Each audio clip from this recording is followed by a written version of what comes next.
Coming up, 2 women are shot in a Queens apartment building as many were heading to work, who police say they need to find next. Mainly clear and dry tonight, but we stay windy. What to expect by morning. And New York Live takes us to the Brooklyn facility, keeping the city clean and sustainable. Hey, what's up everyone? I'm Kate Ingram and this is News for Now for Monday, May 9th. Now first up, police are looking for a gunman who shot a woman and her neighbor this morning. It happened just before 8:30 on Fresh Pond Road in Ridgewood. Police tell us it happened in an apartment on the 3rd floor. A 51-year-old woman who happens to be a police administrative assistant was shot in the head. She was taken to Elmhurst Hospital.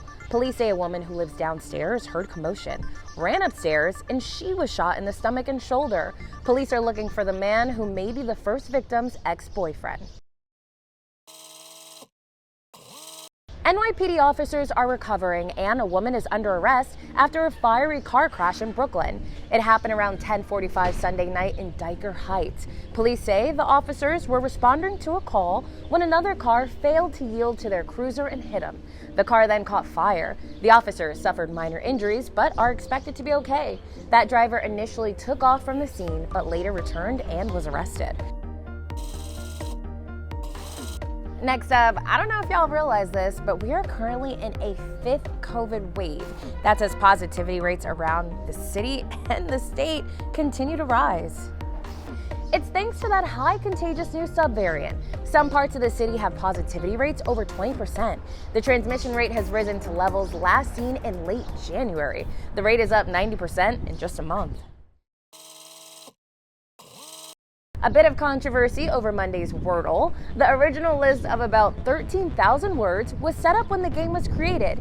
It just so happened that the word schedule for Monday is closely linked to something that is dominating the news right now. But you'll have to refresh your browser to get it to the new word, or Google New York Times Wordle on a different device.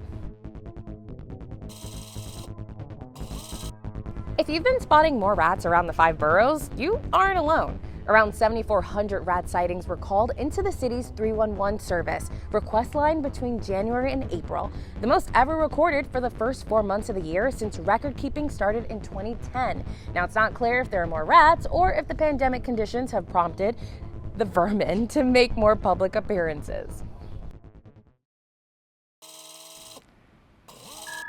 Hi there, I'm Storm Team 4 meteorologist Maria LaRosa, and still hanging on to those clear skies after a good-looking day. So this evening will continue to be dry. Temperatures falling into the mid-50s through 10 o'clock. A few clouds from time to time. You can see by midnight into the low 50s. Here's one milestone we reached today, that 8 p.m. sunset.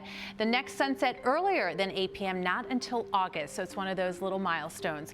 We will get a lot more sunshine over the next few days because, as you can see with the hour-by-hour forecast, that coastal low is still far enough away that that's all we're getting, although we still have the gusty winds, anywhere from 10 to 20 plus miles per hour, not just tonight and through tomorrow morning, but really for the next few days. And that's going to keep things a little bit cooler compared to how they are on the thermometer. 47 degrees at Central Park tomorrow morning, still breezy. 41 in Poughkeepsie, will be in the mid-40s from Islip, Belmar, and into Newark.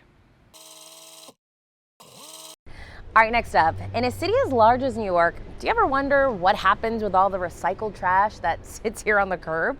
Well, New York Live paid a visit to a facility in Brooklyn that's making magic happen 1 ton at a time. Check it out.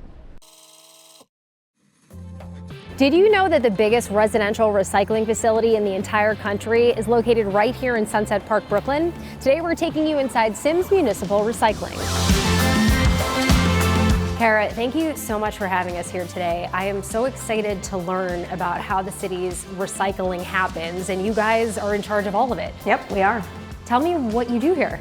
So here at Sims Municipal Recycling, we receive and sort 100% of New York City's metal, glass, and plastic recycling. Tell me about the things that come through here. What are we supposed to be recycling? And then we can get to what we are not supposed to be recycling. Great. So in New York City, first of all, residents are supposed to be separating their recyclables into 2 bins. The blue bin is for metal, glass bottles and jars, rigid plastic, and cartons. And then in the green bin, it's all paper and cardboard. If you can rip it, you can recycle it. You know, I get a lot of takeout, I cover restaurants, and I often am worried that my containers aren't clean enough. I mean, do things have to be pristine clean? What can we get away with? Yeah, in New York City, materials don't have to be perfectly clean. A little bit of residue on your peanut butter jar is fine. It's okay. We can still sort it, we can still sell it.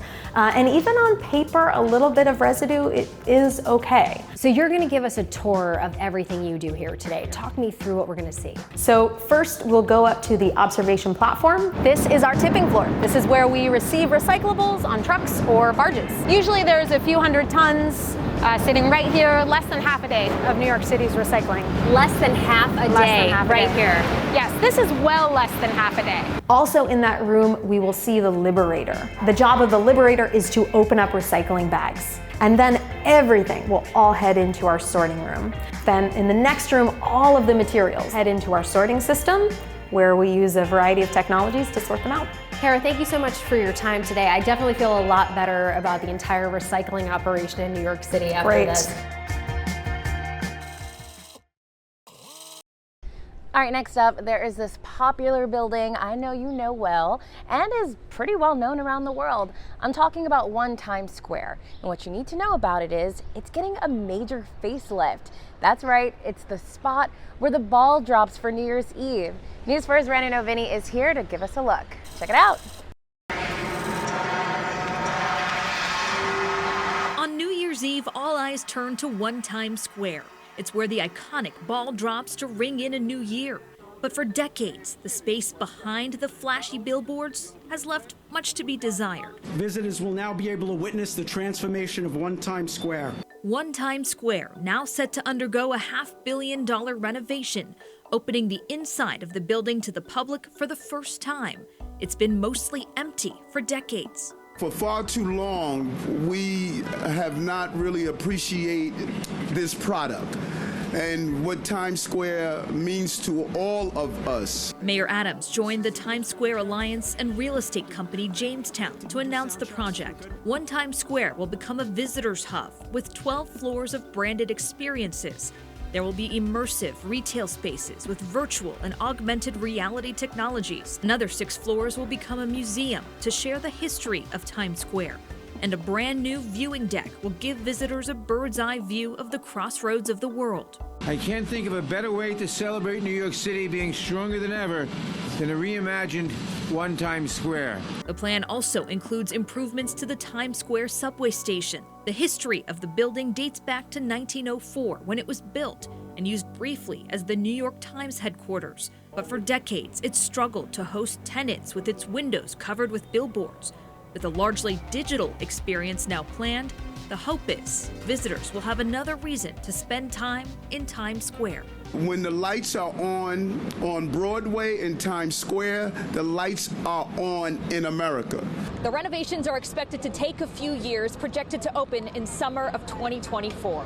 Reporting in Times Square, Brandon Ovini, News 4 New York. All right, friends, that's it for today's show. Thanks for checking in as always. I'm Kay Ingram. I'll see you back here tomorrow on News 4 Now. See ya.